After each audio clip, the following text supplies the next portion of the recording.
the people are even doubting whether Ruto was actually elected. Is William Ruto delivering to healthcare, education? Is he ensuring national security? Is he ensuring rule of law? As according to me, Ruto has broken 18 chapters of the constitution, all of them. So if a president has broken 18 chapters, why is he allowing citizens to comply? Why should citizens actually comply? And the ballot, what I'm talking about is not a theory. We have taken a petition to court under Kenya Bora Tuitakayo is in court record. So it's not a theoretical thing there. I'm not discussing things which cannot be proven. We went to court and proved that the president has broken 18 chapters of the constitution, so should not rule. That is in court, it's in record, so we can offer that evidence. Democratic space has reduced. Freedom has reduced, human rights have reduced, poverty index have grown.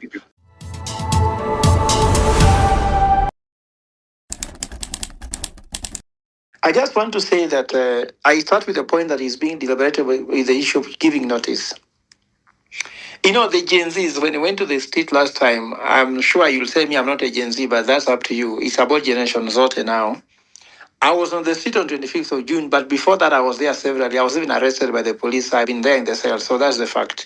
But after that, even 25th of June, there was no notice because you cannot follow the direction of the oppressor on how to protest against them. It is against logic. So all those things that is being debated by people telling us how to do demonstration against them, I'm sure all of us go to court. You cannot go and say I'm a thief, but now prosecute me this way. No, we just use the law, and the law gives citizens even the chance to do it directly, indirectly, and the rest.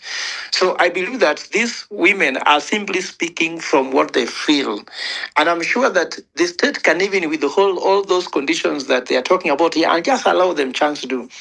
And the ball, I was part of the people I've been talking about that people should have avoided going to the street on 25th of June.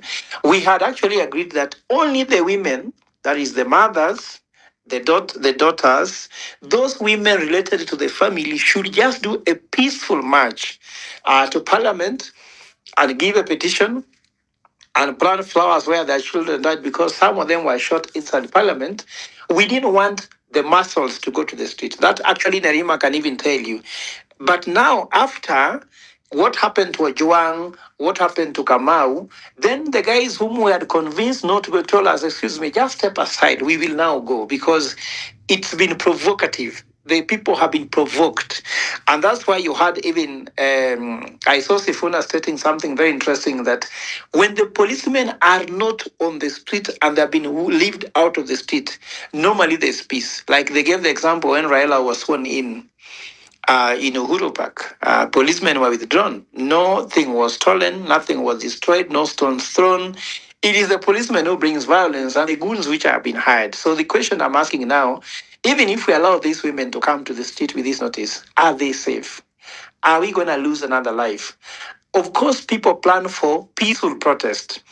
But then what is the plan B? If there's no peaceful protest, what do you do? If you go to the street and find that you came peacefully, but there's no peace, and the policeman will cause that lack of peace in the street, what is plan B? Because as a strategist, we don't allow people just to jump thinking that I have one plan.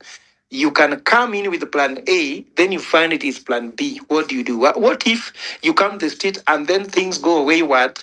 Now we are not talking about plan A or plan B. There is loss of stability. And also remember, and I think sympathize, a government always wants stability. There is no government that goes against stability. How will you handle that? So my second point on that thing of the street is that normally a state should have what is called monopoly of violence. What does that mean? The state should be so strong that no one should even imagine coming to the street to bring any violence. But now, when the state gives up on that monopoly and brings up goons, that they are unable to contain the people, so they allow goons to help them, then the state has lost legitimacy. So all those things you are quoting for us, law and the rest, how do you quote law when there's no legitimacy of the state? The state has lost, as Wakil Ndegwa said, social contact with people. I hear My brother Sosion discussing how the president was elected based on economic policy. It was based on lies because they have never delivered anything of that. So you lose legitimacy, which is called social license to operate, when you cannot continue to do what makes you who you are. You cannot be a husband if you can't do what a husband is. You can't be a wife if you cannot do what a wife should do. You can't be a lawyer if you cannot be able to act like a lawyer. You lose legitimacy because social licenses cannot be stolen. Legal can be.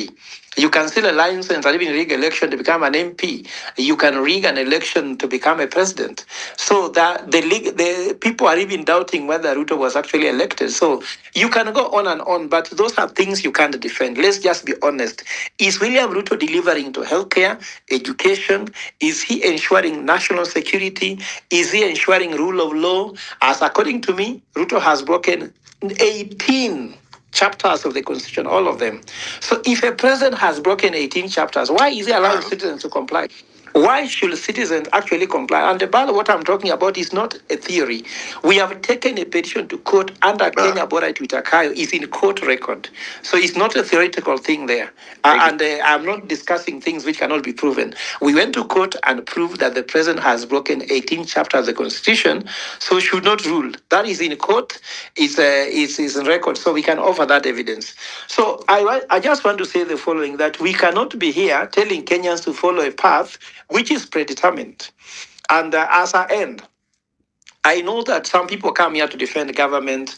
I know Kaluma now speaks very differently from before they came into government. They are pushing for people, they have ranks, Mluo Nyanza. And I want to tell Kaluma, like someone who comes from Mluo Nyanza like you, ranks cannot be given at the expense of development and human rights. You can accept rank for a purpose. You cannot say, now you are in government. At what expense? Human rights. You can't even speak your mind as a Kenyan civil rights. I'm sure I used to like your comments before. Now we've lost you. The wavelengths are not the same. Maybe you change the station.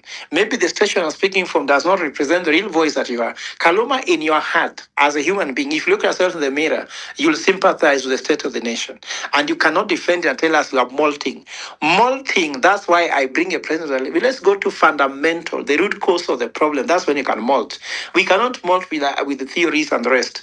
And I can be very sure that that is something we want to forget about. We cannot molt in this way. Focus on the issue of molting because we cannot accept half-baked solutions by simply saying Ruto has transformed the country. Democratic space has reduced, freedom has reduced, human rights have reduced, poverty index has grown. Those are not symptoms of molting. Those are symptoms actually of retrogressive regime. Thank you.